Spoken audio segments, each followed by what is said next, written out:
what's going on, everybody? Welcome to another live show. We have an interesting show for you guys today as we are revealing? Oh, I don't think we're revealing much of anything.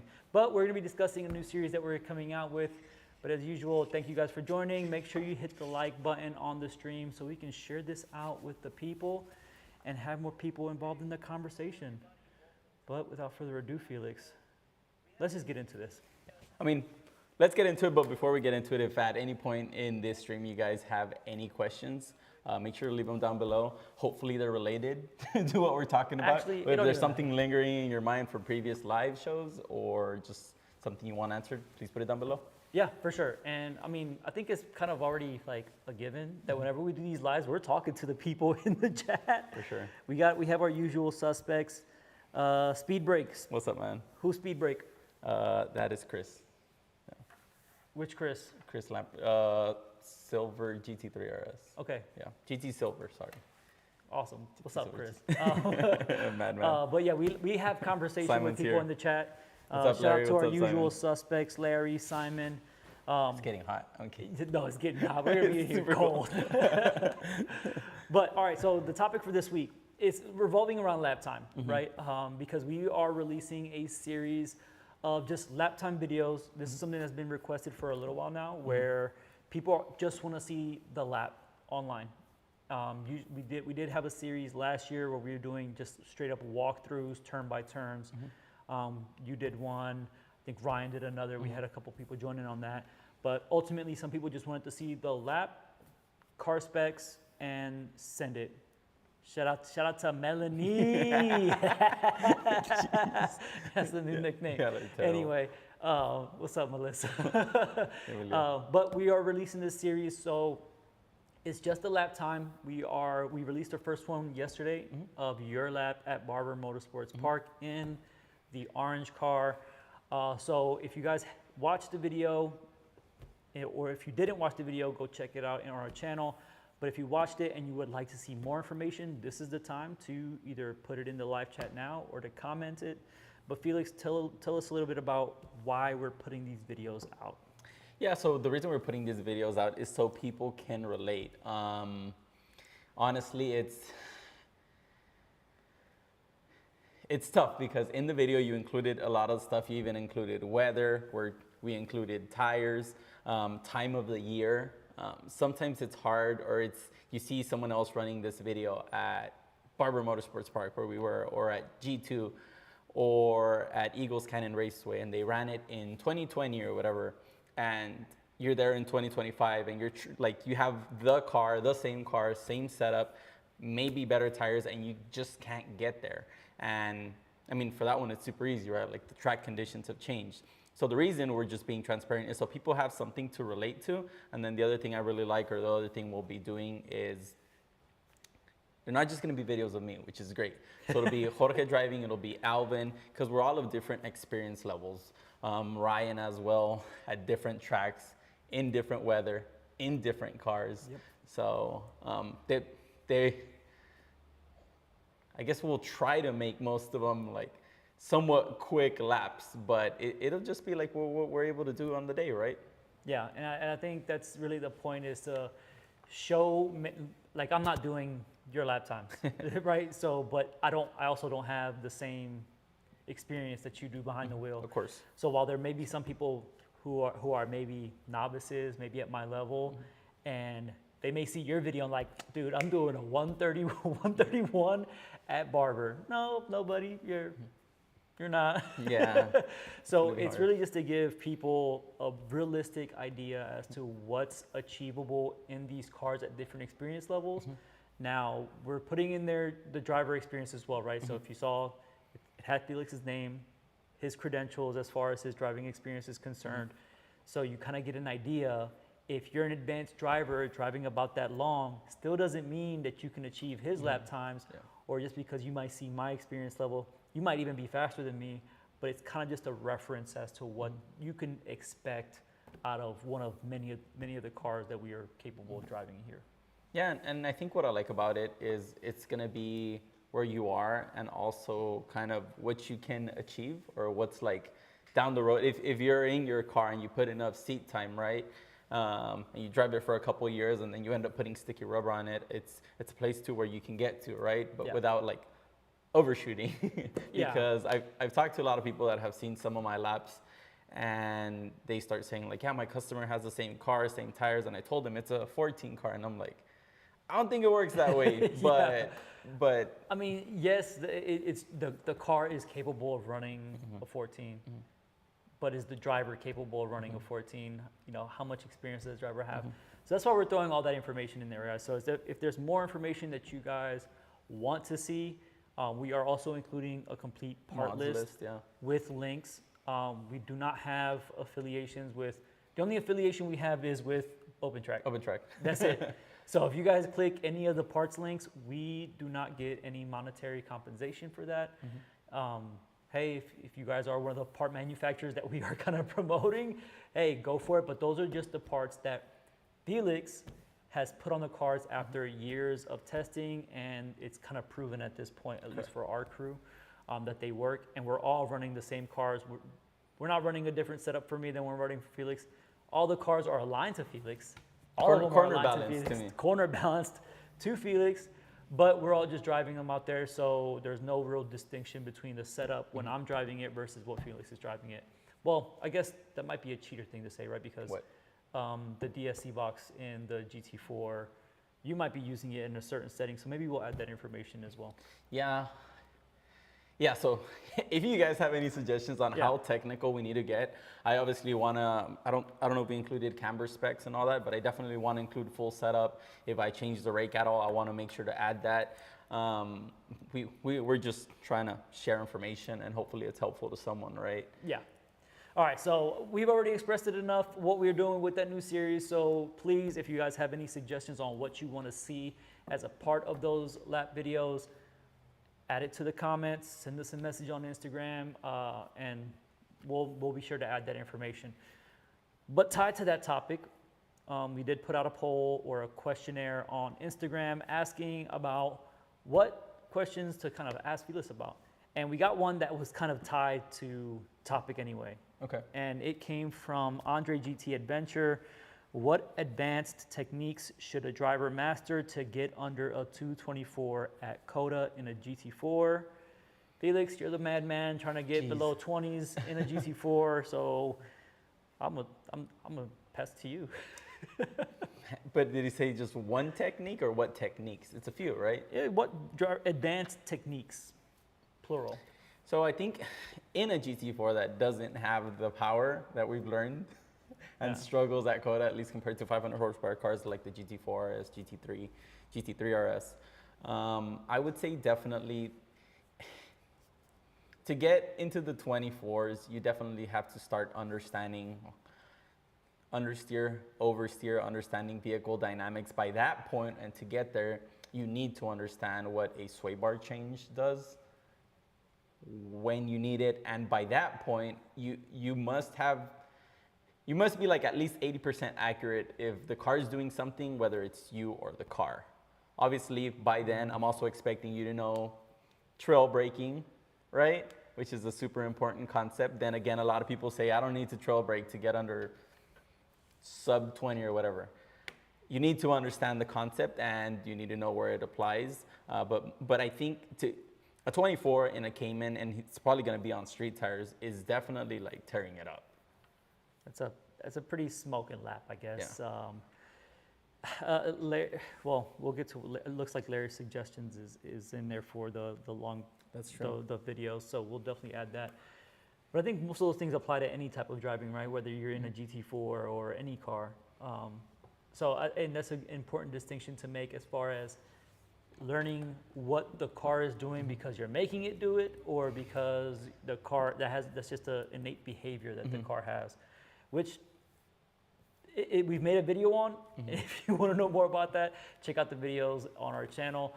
But I'm assuming that this gentleman already understands trail braking, because if he doesn't, then he shouldn't be worried about 224. Yeah, of course. You know what I'm saying? So, Andre, I'm not sure if you're watching.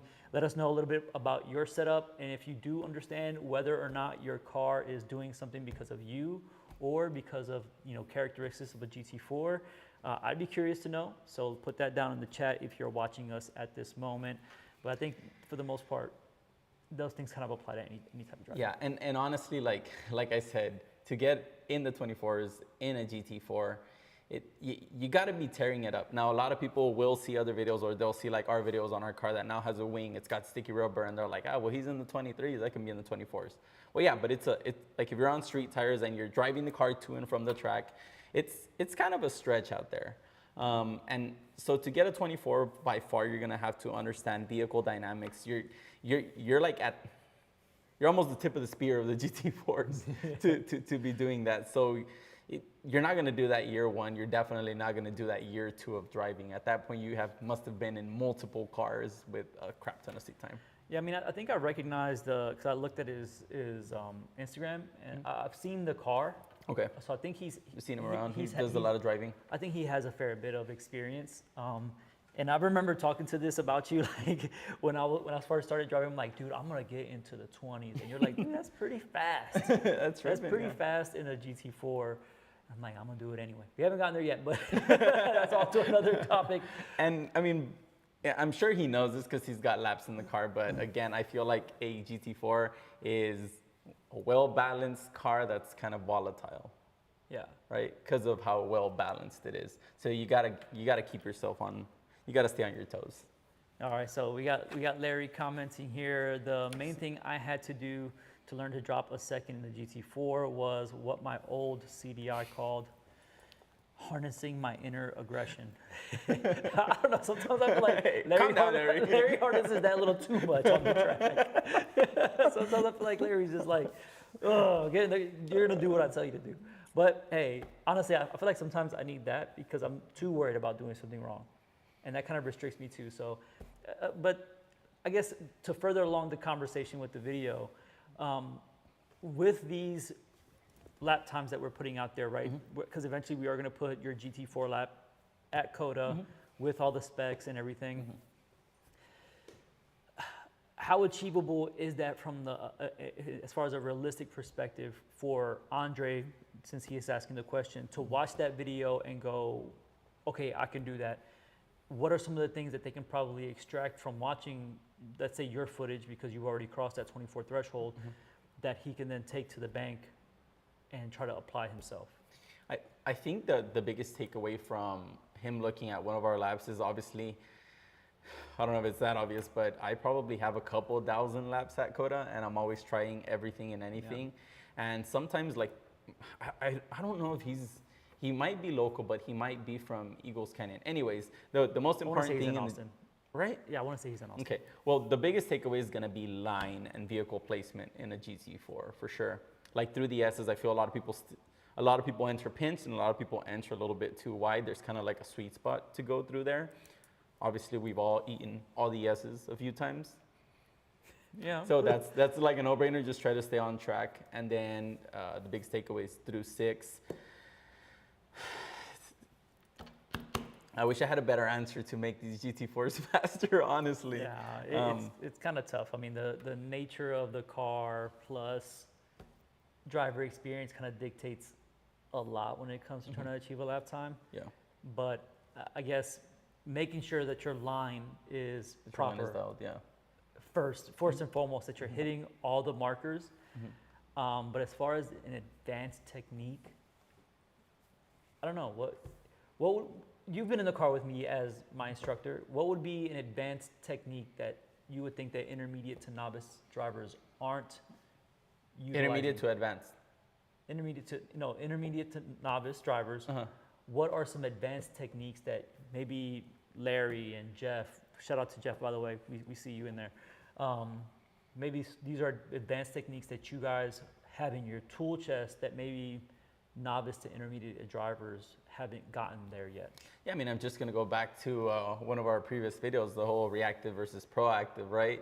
When you're new to it, you're kind of growing up to it, and what the car gives you sometimes is unexpected versus someone who's been in the car for a season or two, right? And knows what the car is going to do and pushes the car to sometimes do more. So it's the whole reactive versus proactive thing. Not waiting for the car, making the car do something is what I would say is an advanced technique or a technique that you should definitely, as you get more comfortable in the car, implement. I like what Larry's throwing in there too, learning to carry corner speed, which is insane. Larry, you right. You right about that. If you write about something, you write about that, because that shit is scary. Yeah, so, and honestly, if I look back to like a ton of our videos,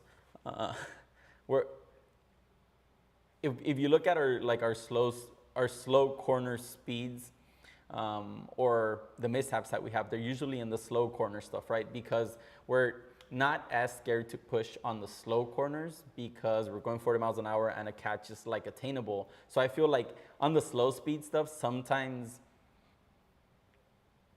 a novice and an advanced driver could be like a little bit close to each other, or have like more mistakes in the slow speed stuff.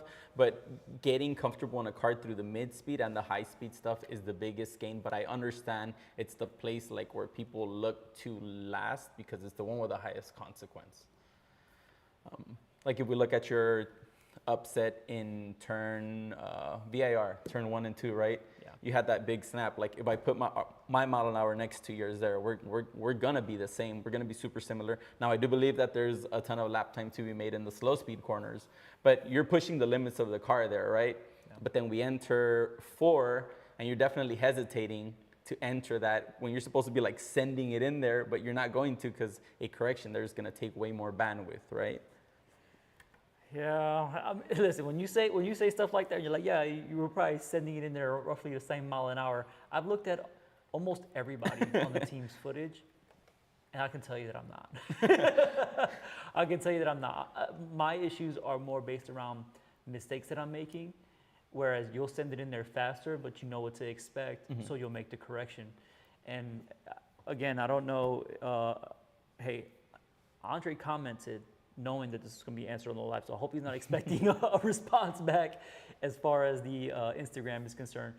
But that's also something that, at least for me, I have to work out of is I have intense self-preservation. Like my self-preservation is at a 10, and my need to want to go fast is at like a 3. So the lap time is almost irrelevant to me, but I understand that if I want to go faster, I'm going to have to take more risks. And I'm only going to feel comfortable doing that with more seat time. Of course. I'm not going to feel comfortable doing that just because I was in a ride along with you in the same car and you're just like, this is what it can do. Thank you for showing me. We'll work our way up to that. Yeah, but I agree with Larry. Like there's a lot in learning to carry corner speed. I'm gonna say like mid corner speed or like mid speed corners as well. Okay. There's a lot to be gained there. I've heard you and Tim. Tim actually explained this really well. Hold on. It's not the mistakes you're mistaking. It's learning over time how to address them more quickly, which makes it easier to push one step harder next time. It's progression. I think you're absolutely right, because now I feel a lot more comfortable catching the car. Yeah. It isn't like that time where we were at ECR and the car's losing it. And I'm just and Ryan's like, hello. This is happening, and I'm just on the side watching it. So I think that as you progress as a driver, or at least I'll speak from my perspective, as I progress as a driver, noticing what's happening in the car and being like, uh-oh, something bad's about to happen, is just going to come naturally. I mean, Tim does it from the right seat with ease. Like he predicts what's happening based off of what he feels in the car. But to talk about lap times more, I've heard from Tim, and this is actually a great way to break it down, and I think you've said this as well, is at a track like COTA, where you take 0.2 off of every corner, that's a big leap in lap time. Correct. So what I've also heard from you guys is the slow speed stuff is where a lot of people make up a lot more time. How do we get to the point where we're going through our line? Let's just say we're dialed on the line. We're doing the exact same line you and Larry and Jeff are doing, but we're not seeing the same lap times. How do we progress that right? So that we're going through these corners and gaining a tenth here, a tenth at every corner to kind of get that 2nd or 2-second lap gain. Yeah, well, if you're seeing the same line, right, but the lap time is not there, you go back to the previous corner. So we're just going to look at turn 11 at Coda, right? And we're going to say you and I have the exact same line, right? The first thing we have to start considering is how fast are we entering this line? And it's going to become like a slippery slope because it's going to be probably because since you don't have the seat time, you're probably going a little bit slower at 8. So your speed at 11 is a little bit slower, right? So there's already disparity. We can't fix, like we'll get to that eventually, but I'm just saying that there's like a little slink, like a little bounce back and forth. So what we need to go to is obviously braking points. When you get on initial brake pressure, how long you're keeping the brake, and it's going to be hard to compare to someone like me because the car's like always sideways through the apex, and I'm always doing corrections. But it'd be good to compare it to a lap that's more drama-free, right? So it would be looking at brake traces and then seeing where the car is rotating. And now with that new V-Box feature, right, we can see both of the cars on the same piece of track, and we can see if one of them's pointed that way, the other one's pointed this way. So it would be the whole progression from threshold braking onto where you're taking the trail, at what time you're turning in, and then which one's first to throttle and how much throttle, right? Because I spoke about it in another video. If you have a ton of wheel and you feed it a ton of throttle, I feel like the car gives you less power than if you have a ton of wheel and roll the throttle. Right. And use your bungee theory as you've called it in the past. Bungee cord theory. Now, well, you did mention something that I think we definitely should be adding to our lap references is the actual VBO file. Oh, we can do so that. So for those of you guys who have V-Boxes in your car, and maybe Andre might have a V-Box in his car. If you don't have a data system in your car, then how do you really know what you're doing? Yeah. It's kind of impossible to really discern that with accuracy. But if you do have a V-Box, maybe take that V-Box file, compare it lap for lap and see, okay, you're braking at 150, whereas I'm braking at 200. Your brake pressure is much higher and you're carrying it for much longer, allowing you to get that faster lap. You're taking the brakes all the way to the apex and you're going straight, releasing, turning the car, maybe getting to throttle a little bit earlier because you overslowed. That invokes a push, right? Yeah. So there's... Trust me, guys, I watch so many laps. I'm like, not doing that, because it's just intimidating to me to a certain degree, right? But I do see like where you're applying a lot of throttle at certain sections where you otherwise wouldn't think about applying throttle there. I think between like 5 and 6, you're like burst of throttle and then backing off, and then you're constantly giving it that burst of throttle. That might be what, 0.01 improvement, but you're still getting that down every single opportunity to get full throttle. So that might be something that if I don't know what level, and we keep bringing up Andre because it kind of fits with the purpose of the video. Yep. But maybe that's something that Andre needs to look at by looking at other drivers such as yourself, to see what people like Simon and Matt are doing, and Larry. And then they're going, okay, well, they are trying to maximize how much time they spend on throttle versus coasting. Maybe he's doing a lot of coasting. Maybe he's kind of just like not giving it as much throttle as the car probably could take. Now, take all this with a grain of salt, because if you do something on the track because you saw him do it and you spin your car out, you just learn something. You just learn something. Yeah, it's honestly the whole grabbing throttle where you wouldn't think that again, that comes with progression, that comes with seat time. Yeah. A great example is TJ and I were at Barber, and there's the little corkscrew. I love it. I love that place. And you now see me grab throttle. I grab the brakes in, and then I grab a burst of throttle in between, and then I grab the brakes again versus kind of braking, just soft release, and then braking again, which is what the Porsche school tells you to do. The Porsche school has it in their head that if you enter with a brake and then you grab throttle, you overslowed entry. And that's interesting. And it's just a crazy concept, right? So I was doing that, and then TJ hops in the same car, and then he beats me by a tenth, and I'm like, guess who's grabbing throttle the next time in between corners? me. Yeah, and that's the way you learn. You find a 10th here, like you said. The TJ counter is gonna It go start- up time yeah, and time shit. again, because when TJ was my instructor at Barber, and he told me like to give it throttle between the two sections of the And you're little like, I'm course. gonna have to brake right there. He's like, no. No. Listen, this is why I guess maybe it's more beneficial to me because I learn better by somebody forcing me to do something that I don't want to do. But TJ was like, brake, throttle, brake again. And obviously I looked at our laps. You're giving it much more throttle than I'm giving it. You're giving it throttle so that TJ's happy. I'm giving it throttle. But TJ's not dumb either, because if he doesn't hear, he can hear the engine. If it's not to his liking, give it more. Like, I really wish that we had the mics in there so you guys can hear.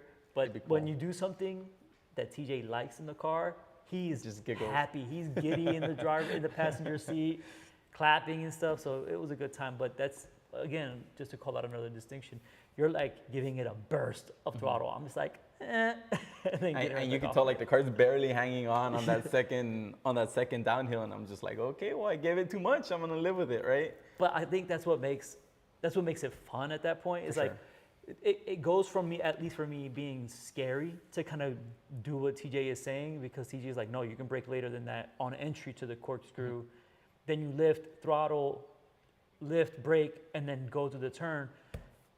It seems scary at first, but until you actually start doing it, it's almost the same thing as like turn 1 at ECR. Ryan's like, let's push the brake marker. Yeah. And I felt the car rotate. I was like, dude, what? No. Because you took so much braking because you didn't finish braking on a straight line. Well, we had to give it much more brake. And then he's like, by the time he tells me to turn in the car's rotating on entry. And obviously doing that in the sim, you don't get that sensation. You don't. But you know that's what you're supposed to be doing. So that's inducing rotation through threshold braking, right? Feeling that for the first time was like sketchy. Yeah. Sketchy, but he was like, that's what it feels like. I'm like, thanks. Moving on. I'm not doing it again. Well, he made me. We'll try a little bit less of it maybe. Well, yeah, we did it a few times and it felt more comfortable, but you don't know, you won't ever get comfortable with it unless you do it. And you do it again and again and again and again. And then you start becoming consistent, right? Yeah. And then once that consistency comes, that's when you really start seeing the lap time. Because for me, it's super cool the only reason I stare at the delta on the lap timer is I'm always chasing like a lap time somewhere. But if you go through a corner kind of in a weird way, or the car felt super sketchy, and then you're like, ooh, but that gave me a 10th, right? So then now you start analyzing, well, it's because the car wanted to had excess rotation, but it pointed you further down track. Yeah. Bro, I'm gonna be honest with you. The only time that lap time diff is on is after you get out of the car. What are you like? I don't care. And I hate getting into the car after the fact, because I just see the delta just get bigger and bigger. And there were some times where I was like paying attention to it. I'm like, oh snap! I'm like 5 seconds away from Felix. Like, let's go. And then I take a couple more turns, and that delta just grows. So Goodbye. I'm like, don't worry about that. I don't look at that anymore. And maybe it's probably for the better to like people at my level or lower should not be looking at deltas all the time. And that's even something that even on the sim I got away from. I hated seeing that little red bar or that green bar, because then I'm paying attention to that rather than paying attention to what's happening on the track. Yeah, so. I've thrown away so many laps just from looking at the negative delta, and it's like, hell yeah. And then you go through 19 and you just looked at it too long or something. Now you're out of position and you're like, I will say that the only time that didn't bite me was when you were doing the data a data video. The data video where you were comparing all of them, and you had the Garmin right there, and I was like, holy smokes! It's just we're green. smoking it right now. And then every lap it was like green, green, green, green, green until we ran into traffic. It's cool. It's cool. It's cool to see, especially when you're in a car like a GT3 RS where you feel like a race car driver in that car. Absolutely. But that's kind of a cheater car to begin with. A cheater car. What did Larry say? So Larry said, Jorge, you need to set up driver profiles so you can look at your delta, not your comparison to Speedy Gonzalez. Yeah, well. Yeah, we can do that. Well, so the V-Box doesn't have driver profiles, but I think we can go and click through the videos and then set set one of the lap times as a reference lap time, but then you'd have to do that every single time, so it'd kind of be weird. And there's multiple people driving our cars, so it'd just be funky. Yeah, and I mean, I don't. You really don't care. I don't really go around compare. Like, only reason I even look at other people's, for one, it's my job to look at everybody's lap videos because I'm putting all the videos together. But there is stuff to learn by looking at what they're doing. Right? That's how I found out to give it a little bit of throttle through 5 and 6, because I saw you doing it. Now again, I'm not doing it to that extent where you're going to like 90% throttle and then backing off of it. But it's helpful to look at those videos to see like, oh, okay, Ryan is carrying so much more, entry speed than I am. That's because I don't have that confidence, right? The feeling of the car rotating still kind of freaks me out a little bit. So I don't carry that much speed on entry. But for you and Ryan, it's like, no, that's what it needs. And you guys are already familiar with that experience. And you guys know what it feels like to go over the limit and have to catch it. Yeah. So there's a couple things there, but I don't really listen, guys. Listen, Larry. This for you. I know you're faster than me, so I'm not gonna sit there and compare myself to Larry's lap time, but I will watch your stuff to see what it is that I can pick up. For sure. You're doing. For sure, and that's what it's about. And that's where what you're doing or what we're doing about all these laps with different drivers. That's what someone's going to be able to do when they come on to the channel or whatever, right? Yeah. They can look at all these different cars at COTA with all these different drivers at different caliber levels, and maybe sometimes in the exact same car, right? Yeah. And it's like, where's the biggest disparity, right? They'll be able to grab that video file, that VBO file, and I mean, learn the line, learn the brakes, learn the throttle. Yeah, and I think one important thing to also call out is that we're also marking down what driver level each person's at, right? Yeah. So Ryan and Felix are both advanced drivers, but they take different approaches to driving as well. For sure. So you might look at Felix's video and just put something in the tool bag. Put something in the tool bag so that next time you go to COTA, there's Wi-Fi at COTA too, so you can just watch the videos there, try it out on track, and then look at Ryan's video. Look at what Ryan did. Maybe there's something that fits your style because his driving style may not be your driving style, may not be something you're comfortable with. And that's when you kind of take different things and just try them and apply those as you see fit. Yeah. So we'll be putting cars on different tires, on different tracks. I'm really excited. It's less of fast laps. It's more of like, let's share this with the world so everyone has something to relate to. And honestly, I'm a sucker for looking at. Every so often I'll just go to YouTube and be like, GT3 RS at COTA. Yeah. And then you see all these things. I click on one and then you see a different line, or you see like turn 15. A while back, who did I learn it from? I think it was when we did the Randy comparison. Into 15, he kind of turns and then he turns. And I mean, I've been implementing that ever since. And 15 is kind of one of those, like, everyone thinks it's a different line, but that's just the line that I run now. I used to be doing it sometimes unconsciously, but now the unconscious being conscious. Anyways, there will be, and I like looking at everybody's videos because sometimes, like I said, I'll overlay one of my laps with one of Jorge's laps, and then it's like, why does the curve flatten here? You know what I mean? Or why are we like super close here? And then you look at it and maybe your car's just points a little bit better. You got a better run off the corner because I had a messed up car on entry. So there's something to learn for everybody, no doubt. And that's just enough for me to talk my shit to Felix. That's just enough. That's just enough, y'all. What are these two arguing about? They're arguing about Jeff is saying when the car is just right. You read it there, but it says you get to that point of slip angle, you have options, whether it may be throttle, brakes, or steering. Then you can push more grip, which actually you want. Yeah, I mean, it makes sense. Then again, slip angle is going to be a tough one to really see on the onboards. It is, yeah, it's going to be super hard because that's something that you feel, right? You could probably see it a little bit with like micro corrections, but it's not, you're not going to see the yaw in the car. I wish there was a way for us to like film that so that people could see it happening. Because when I watch one of you guys' laps, it's the same thing as like being on the sim, right? Is that you can see it happening, but you don't know what that feels You're not like. feeling anything, yeah. You see yourself. I forgot which turn you were in, but dude, it looked like you were just seesawing the shit out of the wheel, and I'm just like, I don't know why you're doing that. I saw that too, and I'm like, what am I doing? You don't even know what he's doing. What am I All doing? right, But I said to myself, I was like, the car must have been like a little bit upset, or the rear must have been moving a little bit, but you just can't see it on the video. Well, I guess if you don't know this, we also have microphones in our helmets, not just for radios, but to also record what we're saying while we're driving, so we can record it.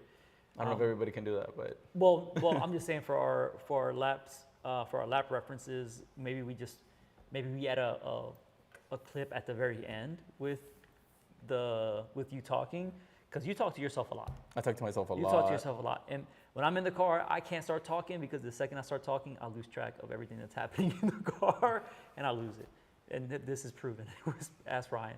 Larry, I don't think V-Box has yaw, but you're gonna get a V-Box soon, so you figure it out. Thank you. RN has yaw, but how does it show the yaw though? It must be like a computation of G's. But Larry, explain it down below. Explain it down below, because I'm thinking about yaw, and it would have to be two sensors, one in the front, one in the rear, and to see when they're, I guess, out of alignment, but no, they would always be aligned. So I don't know. Yeah, it'd be fun. I mean, it'd be interesting to find out. Then again, I do know like the race navigator, when you install it, I think it has to be like positioned a certain way for G's and all that. And the V-Boxes, you can put them anywhere. So Interesting. I don't know how any of that works, but I don't know. I don't know either. Looks like Chris does post some of his laps, awesome. but on his other channel. Listen, if you guys. Yeah. Make sure that you put on there, Chris, that you're running $4,000 tires. Transparency is key, because I've watched other people at Coda, and obviously a lot of them are running faster laps than me, but it's like they don't give you any of the context. They don't tell you what parts are on the car.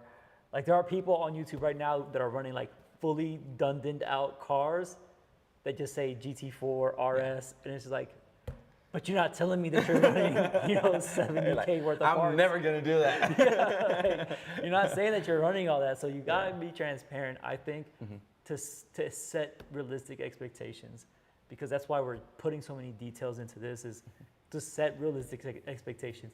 If you're going out there in a bone stock, no alignment, street tires, GT4, good luck getting a 24.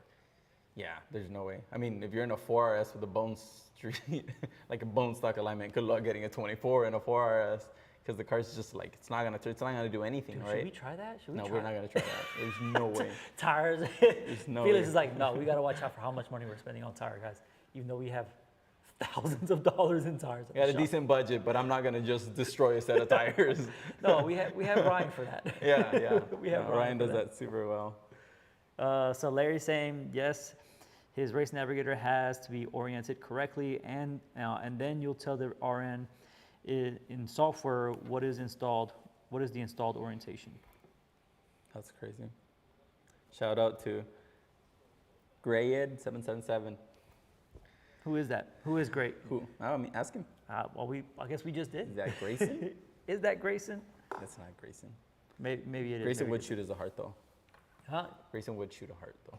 Maybe he would. But you were just at Grayson with Grayson at the track, and he has the new GT3. New GT3, yeah. And how was it? It was good. It was raining. Oh well, you don't get to find out too much when it's raining. Yeah. Guess who drove a GT3 RS on Hoosiers? It was fine. I survived. It was cool.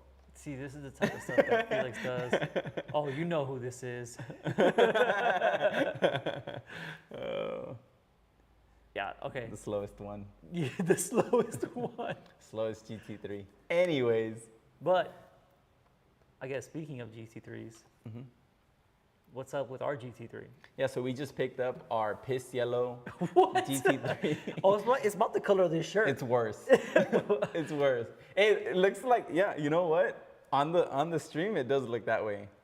See, it's one of those. It looks better in person than it does in pictures.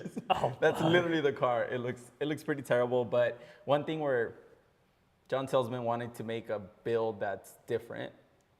So we got a car that's different, but I am of the opinion that you really can't like mess up a car color.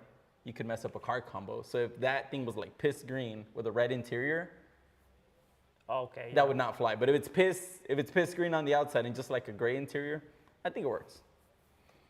It's fine. It'll be fine. What we call it, the piss car, dude? Yeah, it's the P car. The P And people car. are gonna think it's because it's a Porsche, but it's because it's a piss car. It's a P car, officially. You know what?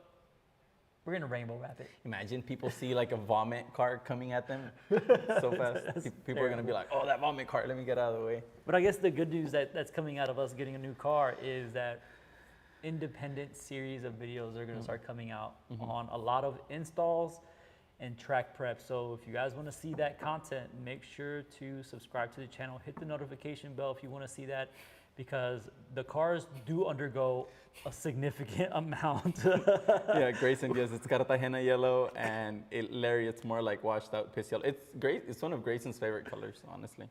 Is it really? Yeah, he loves it. I can't tell. So much that he got into it with a salesman. Anyways. But yeah, I'm excited for that car. Obviously, you know that if it was me, I would just mod the car off the rip. No, I'm having like Felix. No, people have been asking for video breakdowns on all these things that we do to the cars. So be patient. The car is arriving sometime soon. It'll get to the shop, and then step by step. Ideally, we would like to have it prepped before our event in December, but tight timelines will dictate whether or not that gets done. Just trying to protect my people. Well, careful, Grayson, because sooner than later there'll be a piss yellow car passing you. Wow. But thank you. But hold on, isn't his car black? His car's black, yeah. His car is black. Black in pictures. Apparently, if it's on photos and it's on the internet, it's facts. So Grayson's car is black. But we're gonna be releasing those videos out soon. So make sure to subscribe to the channel to see how that V-box, cage, brakes, harnesses, everything that gets done to the car is gonna be documented individually. So listen, y'all, I'm keeping Felix on a leash, because if you let him, he's gonna get all this stuff done overnight. In a day, yeah. Because he can, and I've seen it happen. That's how you prepped John's car for the first year. The first year of Grayson's car as well. We got that thing. Like in 4 or 5 hours, I threw the cage in, V-box. Yeah. He already had it aligned. We threw an exhaust on it. Done. Not that it had the braking miles. Who knows? Who knows? But the prep work was done. Could it have been why it developed low pressure? Maybe. It's on the internet, bro. This is gonna live fine. forever. No, that's good. No, but I think that's gonna be pretty exciting, right? Because we're gonna have the newest GT3, and then obviously everybody gets to drive these cars at this point. So to continue on with the series, a lot of people are gonna be able to see what the latest 992.2 GT3 is capable of at different experience levels. So if you guys get your hands on one, pay attention, because we're gonna be doing some laps in those cars. What did I call the car when we were on the phone? I don't remember. What'd you call it? So for people like Matt and Larry, I called it the car they should have purchased. Oh, hey, you know what? This is probably even better, a better reason to subscribe, because obviously we have this stable of cars that we take out to the track, and we're about to find out if Larry and Matt should have really just picked up a GT3 over their GT4 RSs. Especially in washed out piss yellow. Washed out piss yellow. And Simon, yes, it is a 992.2 GT3. So it's got a new bumper and a new front and rear bumper and new redesigned headlights and taillights. But I guess the thing that I'm always curious about is that, just based off of what I've always heard, is that whenever they drop a new GT3, that GT3 is very close, if not better in performance than the previous generation of GT3 RSs. I know where this is going, but no. No? No, there's no way. There's no way. Ask Grayson. Grayson's driven both on street tires. Grayson, 992.2 GT3 or 992.13 RS. And I know what you're going to say, but leave it down below because he's literally driven both. Larry, I'm ready to be wrong. You're going to be so wrong when you find out that a 911 is just easy. It's the easy button. Larry hasn't driven a 911? He hasn't. So I said this in one of the videos. Larry went from like a 996, which is a car that doesn't have like really good aids. So he went from like a Porsche that can kind of kill you and he added horsepower to a Cayman GT4 looking for like better balance because his 911 was probably pretty terrible at the track. But he's never been in a modern 911. He hasn't been in a 991 and he hasn't been in a 992. So I guarantee you the second he hops in the 992, he's going to be like, I messed up. Hey, there's only one way to find out. We got to plug him into the car. We will. So we will. He's insured. So there you go, Larry. I think I'm better in the Cayman than the 991.1, but I suspect the 992 will be better. Dude, it's no doubt. I mean, like what? In this aspect, I've driven what the GT4 4RS on stickies and the GT3 RS. Mm-hmm. Yeah. It's almost like cheating. It's so good. It's not even funny how good that car is. But after all the done, Grayson said GT3 RS, or he said GT4RS, but he said 3RS is better bang for buck. The 4RS. No. He said 4RS, but then he put 3RS later. So he meant 3RS is better bang for buck. Brother, that's a lot of buck. I need him to clarify that. Yeah. I mean, so let's clarify. The new GT3 is about what like the first batch of 3RSs were released, like they're about the same MSRP, right? Porsche did have a price increase, I think in 24 or in 25, sorry. So I guess the mid to later of the current generation 3RSs are pretty expensive, but the early 3RSs were pretty, like they're $5,000 to $10,000 in price point to the new GT3, which is crazy. So I mean, what's stopping you from, I guess? Like, okay, so like Alex's 3RS, I think it has like a 310 sticker or like a 315 sticker, the shark blue car. Yeah. And then the GT3 that John just picked up was like 309. Oh, so why get 3RS, right? So why get one over the other then? What do you mean? So I mean, if it's only a $5,000 difference, 5 to 10, let's just say generously 10 grand. Yeah. Why even touch a GT3? I guess because it's just, I mean, ask Grayson. Grayson's had all of them. Why is he in a GT3? Why isn't he in a 3RS? I don't know if it's just because it's the newer car. The 3RSs, I think, do have like the bigger, like the overage or the ADM. Yeah. That they stack up on top of it. Oh, I forgot. You're talking about MSRP. You're not MSRPs. I'm talking MSRPs, yeah. Okay. But so let's be honest. Full price out the door. Are they still within the same price range? Grayson, yes. What did you say? Like full price out the door, are they within 10 grand still? Probably not, no. Yeah, they're probably gonna be more like 40, 50. Because the 3RSs do see a little bit. So those early 3RSs sell for like what the later 3RSs sell for, obviously, because they all went up like 15%. It's super complicated. We're about to find out this latest GT3 is not looking like the greatest bang for buck. And if you think about it, in 2016, 2017, I think a GT3 was like 150, 160. How the market has changed. I think, yeah. How the market has changed. Yeah, it's gone nuts, honestly. But I mean, I think it's still going to be interesting to see it's more streetable. Yeah. Look, so Grayson said it, 309 for a 992.2 GT3 and 316 for a 992.1 3RS. So that's less than 10. That's less than 10 grand difference, but obviously they're gonna have different overages. But so Grayson said it's more streetable. Oh, I probably believe that more than anything, be more streetable, because the GT3 RS, especially with the way you have it set up, it's a headache machine for sure. Well, Grayson has that same exhaust, so I don't know what he's talking about. He's cooked. Never mind. I don't know what he's talking about. But okay, so then I guess the distinction that you guys were talking about back then was that the 992 GT3 was better than the 991.2 GT3 RS. Because we did this comparison already before. We did this, with the Gentian Blue and Miami Blue car. Yeah. So. We did, and they were both modded, like super similar, same tires. So that same mentality or that same concept isn't going to carry on. You're gonna have to run it again, I guess. Yeah. All right, guys. Well, listen, we're gonna have a. Well, actually, let me just ask you: how many GT3 RS are we keeping in the fleet right now? I don't know. 2 for sure. 2 for sure. 2 for sure. Yeah, because one thing that we haven't done on this channel yet is have Felix absolutely send it in a GT3 RS. You've sent it a few times and gotten some pretty impressive times, Yeah. but nowhere near as much sending in a GT3 RS as you have in a GT4 RS. Before us, yeah. Which I think is something that's going to be interesting because we see tons of people, even some in the like novice groups, that have GT3 RSs. So there might be some people that are interested in seeing what that car is really capable of at the limit.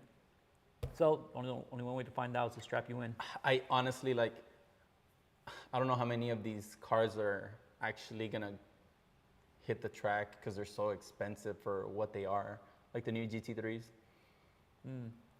So we'll see. I mean, I think the only one I've seen is Grayson's car since September. But would that be more because people don't want to drive it on the track as much, or because of limited availability? It's also limited availability, but for that high of a GT3, I think people are like, I'll drive it on the street or. I mean, this kind of goes back to why we've dropped so many more GT4 and GT4 RS videos, because there seems to be a bigger crowd buying Caymans to track them.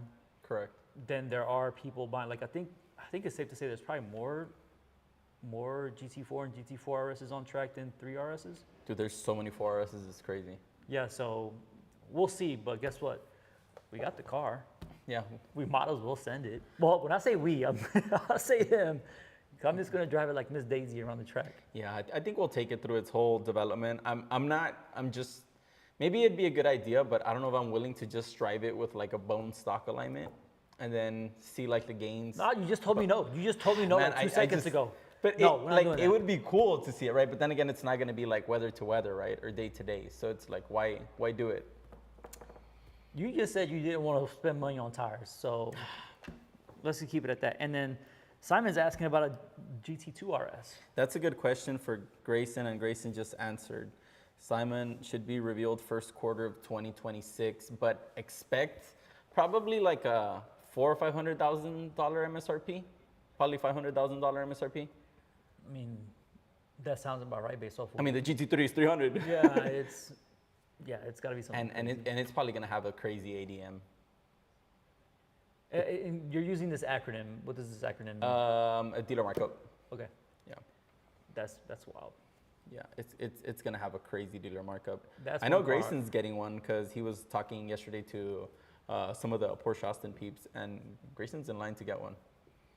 I know that's one car I'm not driving. But then Grayson might also get a 01. Oh. I ruined it for everybody, but I don't care. Sorry, Grayson. Now you have to get it, but Grayson's definitely considering getting a 01, which would be super cool. I mean, we've seen how capable it is at the ring with. I told Grayson, like, people like us driving it, because it wasn't race car drivers, it was the engineers that drove it and went sub-7 at the ring. Oof. Yeah, so that thing in Grayson's hands is going to be a menace. Keep it on the track, Grayson. Keep it on the track, Grayson. That's all I'm going to say. Hybridized? I'm not Probably. sure. Yeah. But a hybrid GT2 It's going to have to be, because like the previous one was 700 horse. They got to make the next one like 800. Dude, so you're telling me that listen, the GT3 RS is already great. Mm-hmm. You slap a turbo in there and get that much more power. With more weight, too. Don't forget about that. You're going to get the 700 or 800 with probably like, I don't know, at least 150 more pounds. 150? Yeah. Oh, what? Turbo, Turbos, intercooler, intercoolers, tubing. And then it's probably going to have like a similar battery to the Cayennes, which I think is like it's like a high voltage small battery is what it is.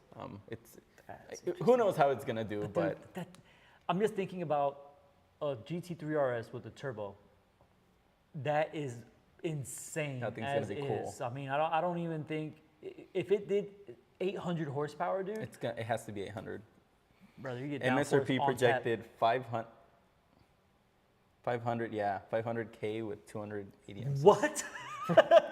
Yeah, I believe that. FA's going to come through the shop and be like, all right, give it to this one, this one, this one. This one's out. That's insane. Leave the track.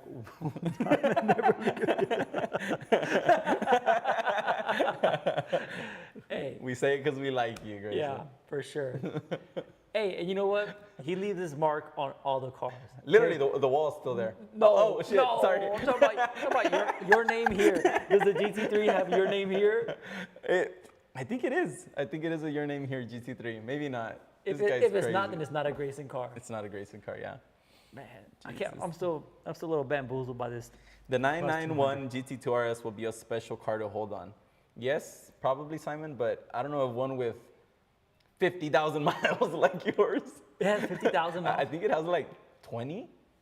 Oh, I mean, okay. he used to drive it from Houston and back, like from Houston, track it, drive it back. So it has a crap ton of miles. But You want to trailer that bad boy?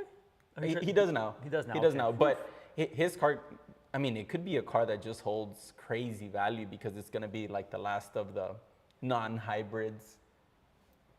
What are you looking at? Just like the GTS. .2 GT3 RS will also be turbo with hybrid. Euro regulations are forcing it. 19K miles on Simon's car. I told you, his car is crazy high.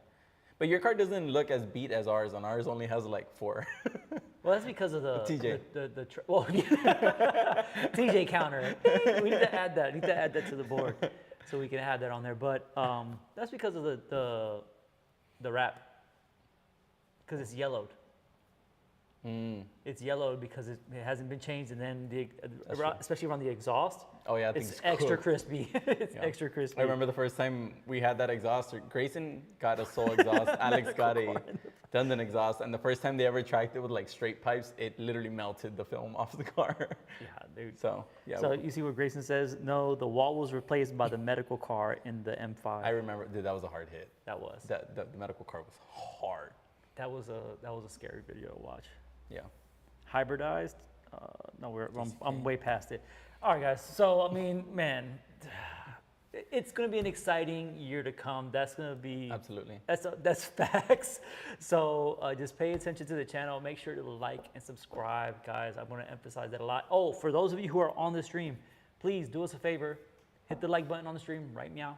I mean, we're about to sign off here in a few minutes, but that helps get the video out to more people. So Felix, any last things we want to say or goof off with the guys with? Not really. One thing I do want to say is we haven't signed up yet, but we are looking forward, or the next event in the radar is going to be the February Chin event. So all of you guys who are here, try to get signed up. It's a 3-day. I believe the Friday is going to be for advanced drivers only. But regardless, I mean, it'll be a year for me kicking every other 4Rs's ass, so it'd be super cool. You're just talking shit to Matt. He's talking shit to Matt. I don't even know if Matt's here. Anyways, Melissa, F1 predictions. Hold your horses. We got one more thing to talk about. Yeah, but yeah, if you guys can, let's get signed up for that. That cool thing about that event though is that there's gonna be a nighttime. There's gonna be a nighttime. And that's, I mean, I'm looking forward to that the most. Yeah, I know you definitely are. Yeah, Get the glowing rotors or the exhaust. Dude, that's gonna look sick. Yeah. Yeah. I'm looking forward to that event, so you guys can get signed up. We're not signed up yet, but we will get signed up as soon as we can. Make it happen. Austin said he got us, so I'm not worried. He's like, I got you, but sign up soon. Yo, come on. Because that should be a lot of fun. Yeah, I think it's going to be a good time. And then, before we leave, we're going to roll in with Formula One predictions. So put it down in the chat. Put it down in the chat. The championship will be decided literally this weekend. The one leading, Lando is leading.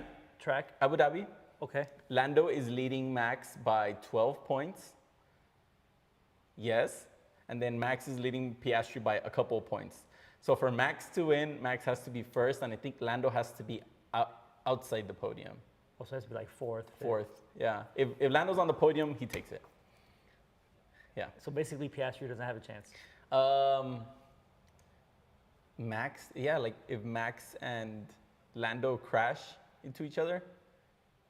Dude, how dramatic kind of like a scenario like that. Yeah, that'd be great. How dramatic would that be? But then we have, they're showing the Yuki Tsunoda just crashing into both of the McLaren. At this point, that's really the only thing he's good for. Did you see they replaced him? Already? They replaced him for next year. He's out of a seat next year. Dude, so Red Bull is just going through drivers like they change underwear, dude. So Verstappen with the come from behind championship win. Grayson, unfortunately, Max, what's wrong with you? Honestly, that would be a pretty epic comeback because crazy. He came kind of from what, mid-pack at the beginning of the season to winning the championship. He's the GOAT. I agree. He might be up there with, with those names. It'd be cool if Max takes it because of like where he's come from. But dude, it's hard to eat a 12-point deficit. Like Lando has to do a lot wrong. Like he could probably put around in the McLaren. Lando and Piastri could just do a little bit wrong. That's true. So, That's true. That should be pretty exciting. Dixon Mays from Simon, calm down, brother. That'll be. Oh, well, I guess has it been confirmed that What? Max is staying at Red Bull? Max is staying, yeah. Max is staying for 26. Next year, new regulations. I think he's going to give it a year and then be like, if we're good, good. If we're bad. Because I remember there being conversations about if he doesn't make it, if he doesn't win, or at least podium. Listen, let's go Max and Grayson. Oh, yeah, Grayson's a Hamilton fan. How's Hamilton doing, huh? Who? He did great last time. He was like in 13th. He hasn't been doing that good since that moving to Ferrari. Like, people thought that this was supposed to be like some sort of domination going on here. Larry, you're right. 100 points down leaving Zandvoort, which is crazy. And now he's clawed all that back except 12. And if, what's his name, Antonelli wouldn't have botched the last lap, he would, I think Lando could have been 10th and then they would have been tied on points. If Max was first, Lando was third, they would have been tied on points.